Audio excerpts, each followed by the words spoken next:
સુરત જિલ્લાના મહુવા તાલુકાના વાંસુઈ ગામે દર વર્ષે હોળીની આગલા રવિવારે ગોળીગઢ બાપુનો મેળો ભરાય છે। દક્ષિણ ગુજરાતનો આ મોટો મેળો ગણવામાં આવે છે, જ્યાં લાખોની સંખ્યામાં શ્રદ્ધાળુઓ ઉમટી પડે છે। તહેવારો, ઉત્સવો અને મંદિરોથી પ્રખ્યાત બનેલ દક્ષિણ ગુજરાત અને એમાં પણ સુરત જિલ્લો મોખરે છે। આવનાર દિવસોમાં હોળી પર્વ આવનાર છે, ત્યારે ઠેક ઠેક હોળી પર્વની તો ઉજવણી કરાય છે, પરંતુ સુરત જિલ્લાના આદિવાસી વિસ્તાર ગણાતા એવા મહુવા તાલુકામાં કંઈક અલગ જ રીતે હોળી પર્વની ઉજવણી કરાય છે।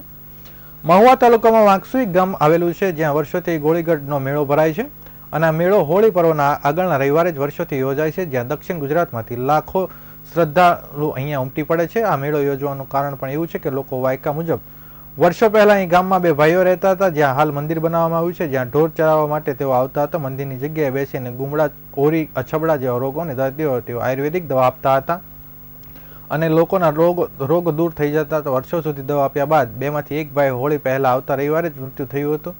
બીજા ભાઈનું પણ બીજા જ વર્ષે હોળીના આગળના દિવસે જ મૃત્યુ થયું હતું। બંને ભાઈઓ આ મૃત્યુ બાદ ગ્રામજનોએ ત્યાં પાળિયા બનાવી પૂજા અર્ચના શરૂ કરી હતી। સામાન્ય રીતે અહીં ગુમડા, ઓરી, અછબડા જેવા રોગો થાય તો બધા માનતા રાખતા હતા। બંને ભાઈઓની યાદમાં અહીં ગોળીગઢ મેળો તરીકે તેઓએ ઉત્સવ ઉજવણી કરવાનું નક્કી કર્યું હતું। જેઓ પણ અહીં માનતા રાખતા તેઓ અહીં ગોળીગઢ આવે છે અને રોગ સારો થઈ જતા લોકો અહીં પોતાની માનતા પૂરી કરે છે। આ ગોળીગઢ મેળામાં મંદિરની ફરતે મોટી સંખ્યામાં વેપારીઓ સ્ટોલ લગાવે છે અને રોજીરોટી પણ કમાય છે। વર્ષોથી અહીંયા શ્રદ્ધાળુઓની સંખ્યા વધતી જાય છે। દક્ષિણ ગુજરાતનો સૌથી મોટો મેળો અહીં ભરાતો હોય સુરત, તાપી, ડાંગ, વલસાડ જિલ્લાના રહેતા આદિવાસીઓ આ મેળાનું ખાસ મહત્વ રહેલું છે। મેળામાં સુરક્ષા અને સલામતીની પણ વાત કરીએ તો આ મેળામાં એક ડીવાયએસપી, એક પીઆઈ, 6 પીએસઆઈ સહિત 95 જેટલા પોલીસ કર્મીનો સ્ટાફ, 148 સીઆરડી જવાન, 20 જેટલા હોમગાર્ડ ગોળીગઢના મેળામાં બાદ નજર રાખે છે। ગોળીગઢના મેળામાં લાખોની સંખ્યામાં શ્રદ્ધાળુઓ વહેલી સવારથી જ ઉમટી પડતા હતા અને મેળાનો ભરપૂર આનંદ માણે છે।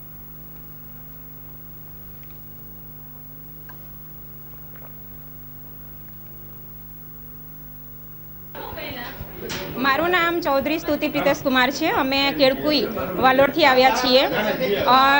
10 વર્ષ પહેલાં મારા હસબન્ડને ગોળનો બહુ પ્રોબ્લેમ હતો। એમને ગુમડું નીકળતું હતું કાયમ, વર્ષમાં 2 થી 3 વખત નીકળતા હતા।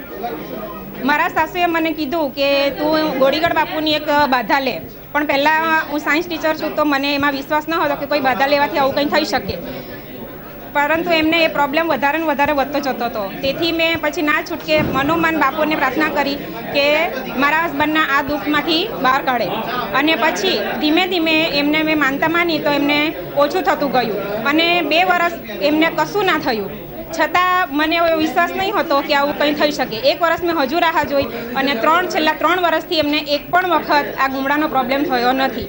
તો મને જે પહેલાં અવિશ્વાસ હતો કે આવું કંઈ કરવાથી થઈ શકે છે સારું, પણ 3 વર્ષથી એમને કશું જ નથી થયું। તો બાપુમાં મારી પૂરેપૂરી હવે શ્રદ્ધા બેસી ગઈ છે કે એમની શ્રદ્ધા ફળે જ છે અને દૂર દૂરથી અહીંયા લાખોની સંખ્યામાં ભક્તો આવે છે। હું પહેલી જ વખત આ મંદિરમાં આવી છું અને મને એમના જે ચમત્કાર છે એ ખરેખર સાચો છે એવી મને પ્રતીતિ થાય છે।